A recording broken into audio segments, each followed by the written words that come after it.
সাকিব বুবলির চিরস্থায়ী সম্পর্কর প্রসঙ্গে কি বললেন চয়নিকা চৌধুরী। হ্যালো ভিউয়ার্স, বিস্তারিত জানতে চ্যানেলটি সাবস্ক্রাইব করে সম্পূর্ণ ভিডিওটি দেখতে থাকুন। সুপ্রিয় দর্শক, সামাজিক যোগাযোগের মাধ্যমে ছড়িয়ে পড়েছেন ঢালি মেগাস্টার সুপারস্টার সাকিব খান ও চিত্রনায়িকা শবনম ইয়াসমিন বুবলির রোমান্টিক মুহূর্ত একগুচ্ছ ছবি। সেই ছবির প্রসঙ্গে এবার মন্তব্য করেছেন নির্মাতা চয়নিকা চৌধুরী।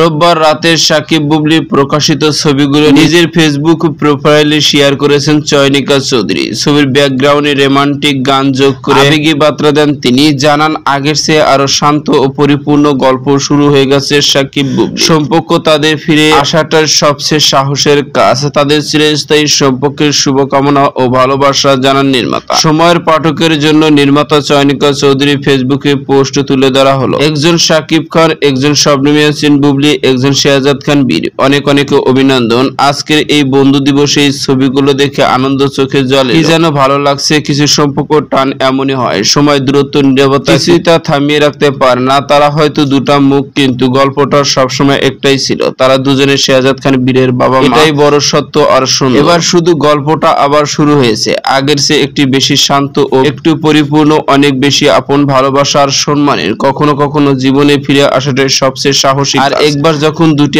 আত্মা একসঙ্গে মিলে যায়, তখন সেটাকে আরে ফিরিয়ে আসা বলা যায় না। ওটা হয় চিরস্থায়ী হয়ে ওঠে, ভালোবাসার মেলবন্ধন। শুভকামনা তোমাদের জন্য, বিশেষ করে আমাদের বীরের জন্য। একজন বাবা ও তার মাকে মিলে তাকে অনেক সুন্দর স্মৃতি দিল। জীবনটা তো অনেক অনিশ্চিত, তাই এই ভালো লাগা থেকে যাবে ছোট বীরের মনের গ্রহী। এবার আর কোনো রেখা নয়, শুধু অন্তরের মেলবন্ধন। অনেক অনেক অভিনন্দন তোমাদের, অনেকে প্রার্থনা আর শুভকামনা। সদা থাকো আনন্দ সংসারে নির্ভয়। সাকিব ভাই, অনেক ধন্যবাদ আপনাকে আর আমাদের আপাকে। সত্যি অনেক খুশি হয়েছি। অনেক ভালো থেকো, অনেক ভালোবাসা তোমাদের। এমনই ভাবে মন্তব্য চয়নিকা চৌধুরী।